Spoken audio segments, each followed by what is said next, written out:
Elle n'était qu'une femme de ménage d'hôtel, jusqu'à ce qu'un coup de fil en néerlandais impeccable change tout. Il l'a entendu. Un milliardaire de passage s'est arrêté net. Le lendemain, elle fut convoquée au bureau principal. Sans explication, sans avertissement. Du nettoyage des sols à un face-à-face avec le mystérieux propriétaire de l'hôtel. Sa vie commença à basculer de façon inattendue. Mais que voulait-il vraiment d'elle? Et pourquoi elle, parmi tant d'autres? Ce n'est pas seulement une histoire de chance. C'est une histoire de secret, de seconde chance et d'un lien que personne n'aurait pu prévoir. Prêt à découvrir la suite? Le son du réveil déchira le silence comme une scie circulaire. 5 heures du matin. Encore une fois. Emily Taus tendit la main vers son vieux radio-réveil et l'éteignit d'un geste engourdi, les yeux fixés sur le plafond fissuré de son petit studio dans le Queens. Les ombres vacillantes d'un lampadaire extérieur dansaient sur la peinture écaillée, lui rappelant des fantômes qu'elle n'avait pas invités. Elle poussa un long soupir. Juste un autre jour, une autre chance. Elle se traîna jusqu'à la salle de bain, où l'eau était toujours glacée. L'arrivée d'eau chaude était en panne depuis des semaines. Alors que l'eau froide éclaboussait son visage, elle répéta le mantra que sa grand-mère lui avait appris en espagnol. Puis elle le murmura en anglais, essayant d'y croire, un jour après l'autre, un pas à la fois. À 6h30, elle pointait déjà à l'entrée arrière de l'hôtel Atoria Grande, un 5 étoiles historique de l'Upper East Side de Manhattan. Son badge indiquait « Service de ménage, Emily ». Ce jour-là, elle nettoyait le 5e étage. Chambre, couloir, salon exécutif, et peut-être un coup de main au buffet du petit déjeuner, s'il manquait du personnel. Elle était rapide, concentrée et invisible, exactement comme il l'aimait. Mais Emily n'était pas ce qu'elle semblait être. Elle possédait un diplôme en langues étrangères du Hunter College, major de promotion, avec mention, parlant couramment l'anglais, le français, l'allemand et plus récemment le néerlandais. Une langue qu'elle avait apprise à aimer grâce à un professeur invité d'Amsterdam durant sa dernière année. Ils étaient restés en contact et il la mentorait à distance depuis. Mais la vie en avait décidé autrement. La maladie de sa mère avait englouti toutes leurs économies. Après son décès, Emily se retrouva noyée sous les dettes et accepta le premier travail qu'elle trouva, femme de ménage à l'Atoria Grande. Mais elle n'avait jamais cessé d'étudier. Chaque soir après le travail, elle prenait la ligne Q jusqu'à la bibliothèque publique de Brooklyn, où elle utilisait les ordinateurs en libre accès pour continuer ses exercices de grammaire néerlandaise et ses révisions de vocabulaire. Ce matin-là semblait comme les autres, jusqu'à ce qu'il ne le soit plus. En train de faire la poussière près de la suite Pentouse, elle entendit des pas et se retourna légèrement, baissant instinctivement les yeux. 3 hommes en costume passèrent devant elle. L'un d'eux attira immédiatement son attention. Grand, aux cheveux noirs striés d'argent sur les tempes. Costume bleu marine taillé sur mesure, pas de cravate, mais une autorité indéniable. Ethan Morgan, PDG de Morgan Lux Holdings, le milliardaire propriétaire de l'hôtel. Tout le personnel connaissait son nom. On murmurait des histoires sur son ascension depuis la pauvreté, son obsession de la perfection, son silence légendaire en parcourant les couloirs. Il était presque mythique. Il ne sembla même pas la regarder. Du moins, c'est ce qu'elle croyait. Quelques heures plus tard, pendant sa pause déjeuner, Emily était seule dans le salon du personnel près de la cour intérieure, en train de réchauffer du riz et des haricots dans une boîte en plastique. Son téléphone vibra. C'était un message du docteur Peter Van Linden, son mentor en néerlandais. « Tu as réussi ton certificat. Appelle-moi quand tu peux. » Le cœur battant, elle le rappela. Dès qu'il répondit, elle lança en néerlandais. « J'ai vraiment réussi. » Non seulement tu as réussi, Emily, tu as excellé. Tu es officiellement certifiée en néerlandais professionnel. Elle ne pouvait s'empêcher de sourire, les yeux remplis de larmes. Des années à étudier avant l'aube, à veiller tard à la bibliothèque. enfin récompensée. Elle riait encore en néerlandais avec Peter quand la porte s'ouvrit dans son dos. Elle se retourna et se figea. Ethan Morgan se tenait là, un sourcil levé. « Je ne voulais pas interrompre, » dit-il en anglais, entrant un peu plus dans la pièce. « Tu parlais néerlandais ?» Émilie se leva d'un bond, mettant fin à l'appel en panique. « Oui, monsieur, je suis désolé, j'étais en pause. »« Ce n'est rien, » répondit-il calmement. « Où l'as-tu appris ?»« J'ai étudié les langues à l'université, monsieur. C'est ma passion. » Elle évita son regard, gênée et un peu effrayée. Un silence s'installa. Elle s'attendait à un reproche, mais au lieu de cela, Ethan demanda « Ton nom ?»« Émilie Torres. »« Émilie ?» répéta-t-il comme pour en tester la sonorité. Puis il hocha lentement la tête. « Merci pour ton temps. Bon appétit. » Et juste comme ça, il partit. Émilie resta figée. Son cœur battait à tout rompre. Elle tenta de se convaincre que ce n'était rien, juste un moment curieux, un simple intérêt passager. Le lendemain, à son arrivée au travail, sa superviseure l'appela à part. « Les ressources humaines veulent te voir immédiatement. » Émilie sentit l'air quitter ses poumons. Les RH? Avait-elle des ennuis? Elle descendit jusqu'au bureau principal, frappa timidement.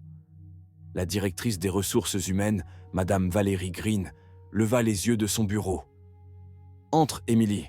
Assieds-toi. » Émilie serra les mains sur ses genoux. « Ce matin, j'ai reçu une demande très inhabituelle, » commença Madame Green. « Monsieur Morgan a demandé à ce que tu sois réaffecté, avec effet immédiat. » Émilie cligna des yeux. « Réaffectée ? Assistante aux relations internationales avec la clientèle. » Il lui fallut un instant pour comprendre. « Pardon ? Qu'est-ce que cela signifie ? » « Cela signifie que tu vas travailler avec nos clients de prestige, en particulier ceux qui ne parlent pas anglais. Tu les aideras avec la traduction, l'accueil et la coordination culturelle. » Émilie était sans voix. « Le poste vient avec une augmentation de salaire importante, » ajouta Madame Green. « Environ 3 fois ton salaire actuel. » La voix d'Émilie tremblait. « C'est réel ?» Madame Green esquissa un léger sourire. « Très réel. Monsieur Morgan ne prend pas de décision au hasard. Il dit que tes talents sont sous-exploités à ton poste actuel. Tu commences aujourd'hui. Il souhaite te voir dans son bureau après le déjeuner. » En sortant du bureau des RH, l'esprit d'Émilie tournait encore. Elle passa devant le même couloir qu'elle l'avait chaque matin. Mais aujourd'hui, tout paraissait différent. Les lustres dorés, les tapis de velours, même la musique d'ascenseur. Tout cela ressemblait à un nouveau monde. Elle venait de mettre le pied dans un univers qu'elle n'aurait jamais cru pouvoir intégrer. Elle pressa sa main contre sa poitrine, sentant les battements précipités de son cœur. Pourquoi elle? Qu'avait vu Ethan Morgan chez une femme de ménage, parlant néerlandais pendant sa pause déjeuner? Et surtout, que cherchait-il réellement? C'était trop à digérer en une seule respiration. Mais au fond d'elle-même, une voix murmurait « Ce n'est que le début. » Si vous étiez Émilie, face à une opportunité qui allait bouleverser votre vie, offerte par un milliardaire mystérieux, que feriez-vous? Voici donc la deuxième partie de cette histoire, réécrite dans un ton à la fois haletant et émotionnel, environ 1000 mots, dans la continuité directe de la première. Émilie se tenait devant le miroir dans le vestiaire du personnel, vêtue non plus de son uniforme de femme de ménage, mais d'une jupe droite bleu marine, d'un chemisier en soie et de talons en cuir souple. Des vêtements qui lui allaient parfaitement, comme si quelqu'un avait étudié ses mesures avec soin. Son badge indiquait désormais « chargé des relations internationales avec les clients ». L'absurdité de la situation lui serra la poitrine. Comment sa vie avait-elle basculé aussi vite? 2 jours auparavant à peine, elle frottait en silence des carreaux de marbre. Maintenant, on attendait d'elle qu'elle s'installe face à des diplomates et PDG pour interpréter des conversations multilingues dans l'un des plus prestigieux hôtels du monde. Tandis qu'elle marchait en direction de la suite exécutive où Ethan Morgan l'attendait, les talons d'Emily résonnaient sur le carrelage poli, en cadence avec son cœur. Elle passa devant les lustres opulents et les œuvres d'art qu'elle avait autrefois époussetées. Clients comme employés croisaient désormais son regard, avec curiosité et étonnement. Un homme s'écarta même pour la laisser passer. Cela ne lui était jamais arrivé. Devant la suite, elle s'arrêta. Un groom hocha la tête et lui ouvrit la porte. À l'intérieur, Ethan se tenait près de la baie vitrée, un téléphone dans une main, le regard fixé sur la ligne d'horizon. Lorsqu'il se retourna et l'aperçut, son expression changea, un mélange de douceur et de fierté. « Vous avez l'allure pour le rôle », dit-il en posant son téléphone. « Comment vous sentez-vous » Emily hésita, comme si je m'étais réveillé dans la vie de quelqu'un d'autre. Ethan esquissa un rire, teinté plus de mélancolie que de joie. « Peut-être que vous vous réveillez enfin dans la vôtre. » Ils s'assirent face à face sur des fauteuils en cuir. Il servit 2 cafés, sans assistant, sans protocole. Pendant un instant, il n'était ça que 2 âmes dans une pièce silencieuse, dominant la ville. « Je vais être honnête, » dit Ethan, sa voix plus basse maintenant. « Je n'ai pas créé ce poste pour quelqu'un d'autre. Je l'ai créé pour vous, parce que j'ai vu quelque chose. En réalité, j'ai entendu quelque chose, et cela m'a fait comprendre que j'avais négligé les personnes les plus talentueuses en ne les regardant pas. » Le ventre d'Emily se noua. Elle voulait lui faire confiance, mais les années de déception l'avaient rendue méfiante. Pourtant, il y avait dans ses yeux une conviction tranquille qui l'empêchait de fuir. Ethan se pencha légèrement. « J'ai besoin de votre aide cet après-midi. Un groupe d'investisseurs néerlandais arrive. Ils envisagent de financer notre première expansion en Europe. J'ai besoin de quelqu'un qui comprend à la fois les langues et les gens. » « Mais je n'ai jamais participé à une négociation comme celle-ci, » dit-elle, la peur montant. « Je ne connais pas le protocole. Je pourrais tout gâcher. »« Je ne vous embauche pas pour le protocole, » répondit Ethan. « Je vous embauche pour votre empathie, votre instinct. Tout le reste, on peut vous l'apprendre. Ce que vous avez, ça ne s'enseigne pas. » Le poids de ce compliment la réduisit au silence. Elle acquiesça, le cœur battant. « Je ferai de mon mieux. » Ce jour-là, dans une salle de réunion vitrée donnant sur le fleuve, Emily se tenait aux côtés d'Ethan, alors que les investisseurs étrangers arrivaient. Des hommes grands, aux regards vifs, aux poignées de main fermes, aux sourires impénétrables. Elle se présenta en néerlandais, avec fluidité.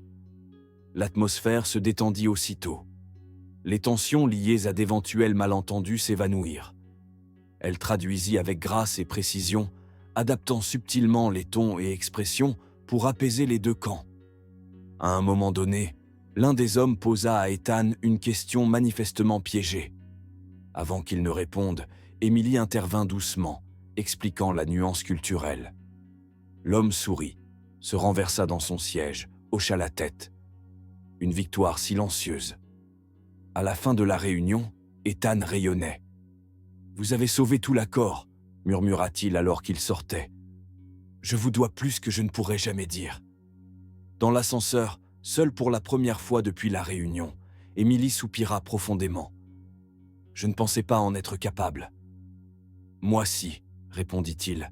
« Je l'ai su dès l'instant où je vous ai entendu parler néerlandais à la pause, comme si c'était la chose la plus naturelle du monde. » Un silence s'installa, chargé de non-dits. Puis Ethan reprit, plus doucement. « J'ai un endroit où j'aime aller quand j'ai besoin de réfléchir. Vous voudriez m'accompagner ce soir ? Sans obligation, sans attente, juste 2 personnes qui discutent. » Emily hésita. Elle n'avait jamais été invitée dans un espace aussi intime, mais quelque chose en elle répondit « oui », avant même qu'elle ne puisse réfléchir. Ce soir-là, Ethan l'emmena dans un jardin perché sur un toit, à l'écart de la ville, loin des néons et du verre. C'était calme là-haut, à part le bourdonnement lointain de la circulation. Les étoiles étaient moins pâles, mais bien là. Une brise légère passa dans ses cheveux. « Vous venez souvent ici ?» demanda-t-elle. « Seulement quand j'ai besoin de me rappeler qui je suis. » ou de découvrir qui je suis en train de devenir. Ils s'assirent sur un banc, surplombant les lumières de la ville, sirotant du vin dans des gobelets en carton. Ethan parle de ses débuts, de comment lui aussi avait nettoyé des chambres, dans un hôtel pas si différent, de tout ce que bâtir son empire lui avait coûté. J'ai conclu des accords qui ont rapporté des millions, mais jamais je n'ai ressenti ce que j'ai ressenti aujourd'hui, confessa-t-il. En vous regardant travailler. Émilie le fixa, les yeux écarquillés. Pourquoi me dites-vous tout ça? Parce que je pense que ceci, il fit un geste entre eux deux, est peut-être la première chose honnête que j'ai vécue depuis des années. Les mots restèrent de suspendus dans l'air, tendres, inexprimés, chargés d'un sens qu'aucun n'osait encore nommer. Alors qu'elle contemplait les lumières de la ville en contrebas, quelque chose changea en elle. Pour la première fois depuis longtemps, elle ne faisait pas que survivre. Elle était vue, elle était utile. Et peut-être était-elle aimée. Les semaines suivantes défilèrent dans un tourbillon de réunions, de négociations et de longues séances stratégiques tardives. Émilie n'était plus simplement la femme derrière le chariot de ménage. Elle était devenue le bras droit d'Ethan, son interprète, son conseillère, et, peu à peu, quelque chose de plus profond s'opérait. La transformation n'était pas seulement professionnelle, elle se manifestait dans le regard des autres, dans sa façon de se tenir, dans ce que représentait désormais l'hôtel. Ce n'était plus un palais qu'elle nettoyait, mais un monde auquel elle appartenait. Pourtant, derrière cette nouvelle confiance, subsistait un frémissement discret, une voix intérieure qui murmurait « Et si tout cela disparaissait aussi vite que c'est arrivé ?» Cette peur ne la quittait jamais vraiment, surtout les soirs où elle restait discuter avec Ethan jusque tard. Leur conversation passait de la logistique à la vie, des affaires aux croyances. Il ne franchissait jamais de ligne, ne la mettait jamais mal à l'aise. Et c'est peut-être cela qui rendait tout encore plus dangereux. La façon dont il la regardait, non comme une échappatoire temporaire, mais comme une personne qui comptait, la rendait vulnérable d'une manière que le succès ne lui avait jamais imposée. Un soir, après une journée particulièrement éprouvante, Ethan l'invita à dîner. Mais cette fois-ci, pas dans un recoin de l'hôtel. Chez lui. Elle hésita, même en acceptant. Le trajet en voiture fut silencieux, empli de questions non posées. Sa maison n'avait rien à voir avec ce qu'elle avait imaginé. Pas une forteresse moderne et glaciale de millionnaires, mais une demeure chaleureuse, habitée, nichée dans un quartier tranquille, empli de livres, de vieilles photographies et d'un doux parfum de bois de cèdre.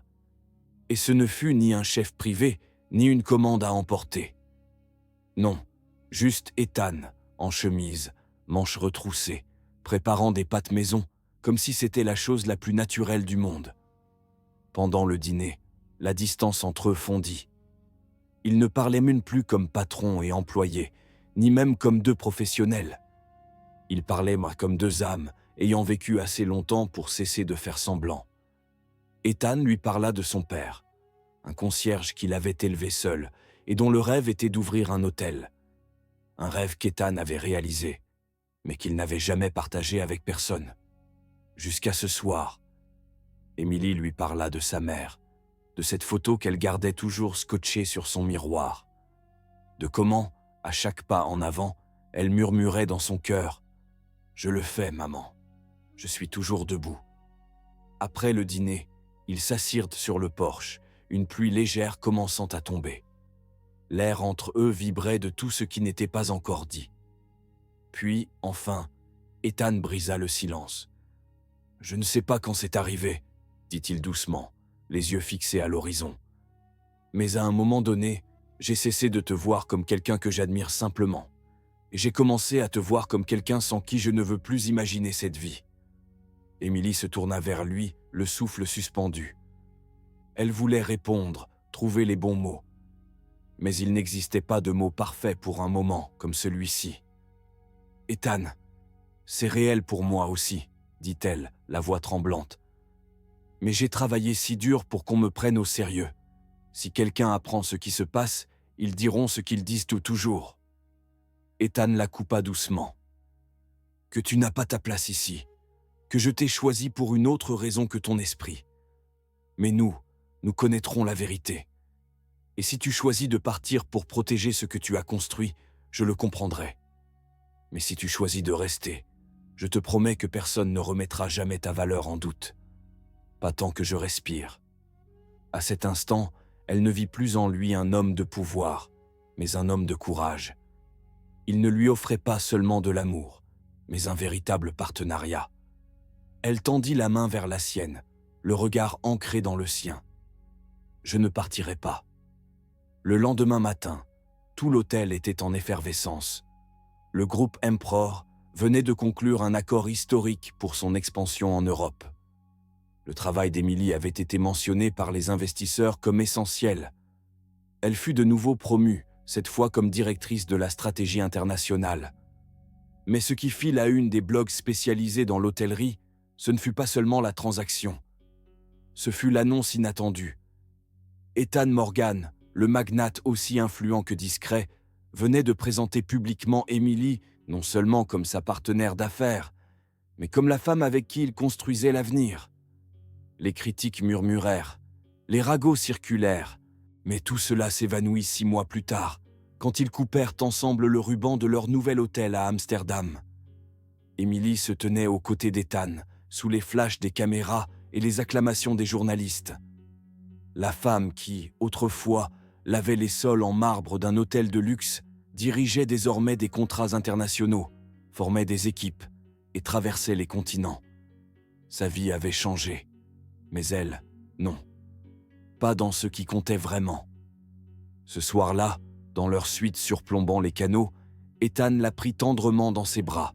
« À quoi tu penses ?» demanda-t-il. Emily leva les yeux vers lui, les larmes aux yeux. « À tout ce qu'il a fallu pour en arriver là. À ce moment où j'ai failli abandonner, juste avant cet appel téléphonique.